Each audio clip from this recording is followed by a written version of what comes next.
Hey, everybody. Good evening. How are you doing? Well, here we are live around 5. And what are we going to talk about tonight? It's the to do list, the never ending to do list, right?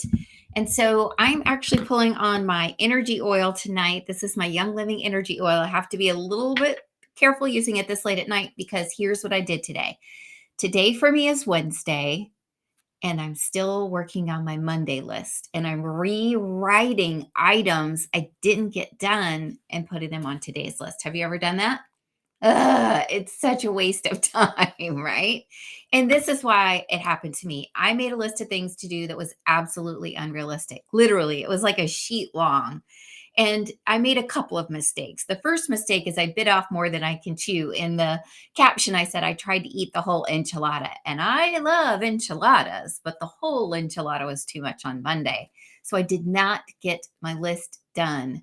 But the other thing I did is I included some goals as opposed to some tasks on my list. We've talked about this before.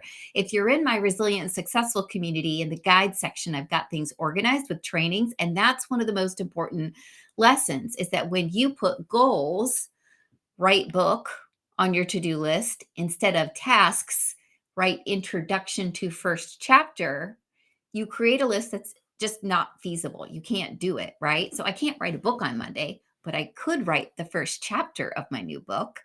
That I could do, or even the introduction to the book.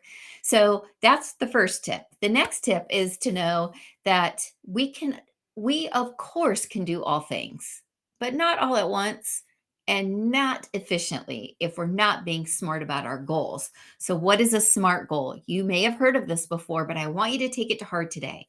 I want you to think about your list if you're a list maker. And if you're not a physical list maker, I bet you're a list maker in your head.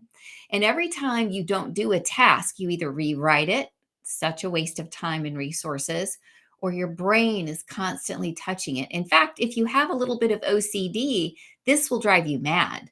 Because when you have OCD, a certain form of OCD, until you accomplish a task or finish a task, it's there grinding away, making you stress, making you think about it, touching it with your thoughts, wasting your energy, wasting your focus.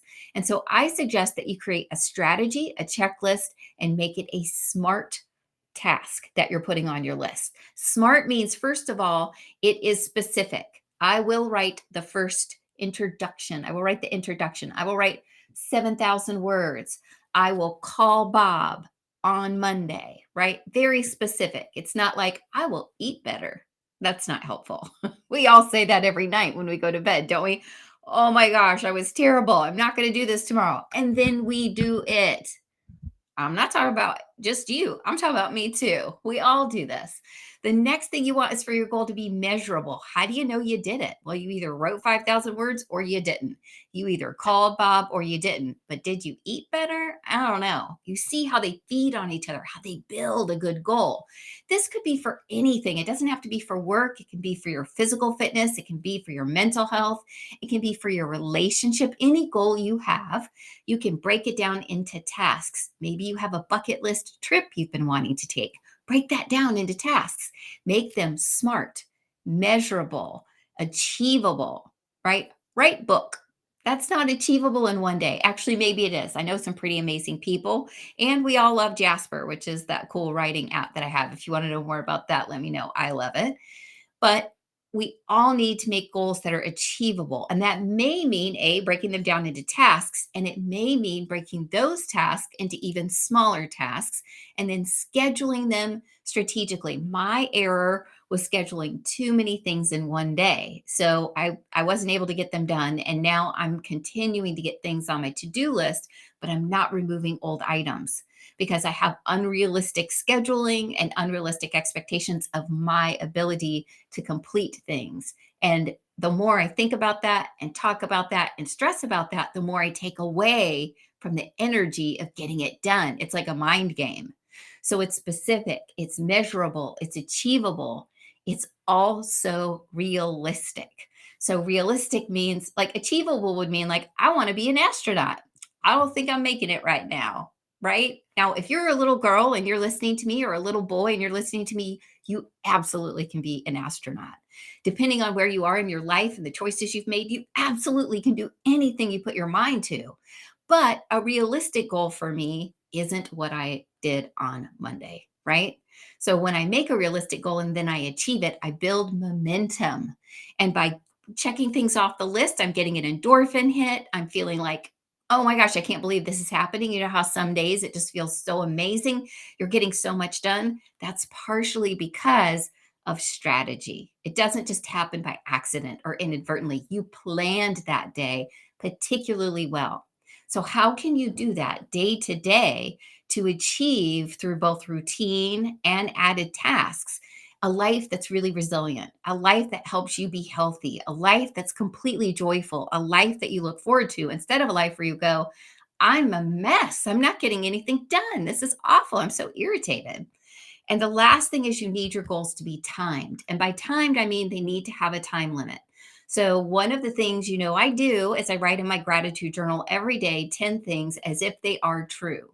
And so I don't say I earn $50,000 a month, period.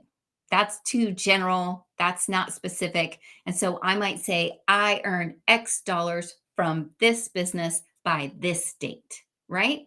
That's a lot more specific. So, whatever you're thinking of doing, make sure you're lining it up like that. That you're giving yourself a timeline because otherwise it's just this amorphous spaghetti against the wall feeling.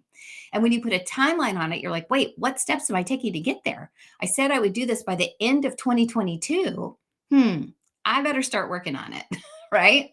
And to be honest, while my goals were specific and measurable, I didn't have the last three nailed down. And that's where I fell short. They weren't achievable, realistic, or timed properly, right? So it's not just that you say you're going to get something done by a certain time, it's that it's realistic in its timing. So now I know what I'm doing is I'm taking those tasks and I'm planning them over the rest of the week. And some are going to be pushed to next week. Some are going to be written as goals in a larger strategic plan that I have, as opposed to thinking by putting them on a list day to day to day that that's going to motivate me or get me to do anything. So, the cool news about all of this is if this is you, it's completely normal. Every single person does. I failed. I learned. I showed myself grace and I'm going to get back up and do it again. And so, if whatever goal you have right now, let's say it's something that's not like I had a big list that I didn't get anything to do, but let's say that you have a goal and you're feeling really behind, you're feeling really down, you're feeling really discouraged, but you know that with a couple tweaks, you can make this happen. Give yourself grace for what's gone before. We get no benefit from punishing ourselves. We get no benefit from just dwelling on the fact that we didn't get it done, but do it, right? Don't always excuse yourself. Say, okay, how do I get this done now? What is my next step strategy? How do I execute? How do I cross the finish line? Make my tasks and my goals smart. Separate my task and my goals. What do I want to get done by the end of the year? Because there's a lot of time left. It doesn't feel like that. Do not give up on 2022. I'm not giving up on 2022. I have big things coming down the pike in December and November, and I'm super psyched about them. And I'm making sure I'm going to be ready for them.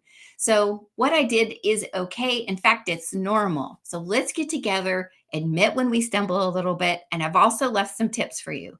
If you would like to earn some extra money for the holidays, and that's something you've been stressing about, I shared an app called Fetch.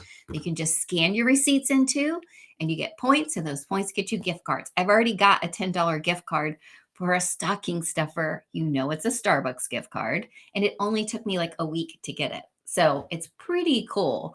Obviously, I shared my Wal-Mart Plus link because that's going to be how you save time and money. And then I also shared my free Facebook group, which is Resilient and Successful Families. There's not just these videos in there, but they're organized in guide sections.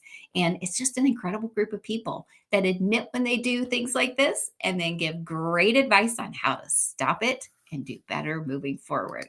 So if you've got a to-do list that seems absolutely impossible, try those tweaks and see if it helps because you deserve to feel like you're getting things done, and that will help build your resilience and your happiness. I love you.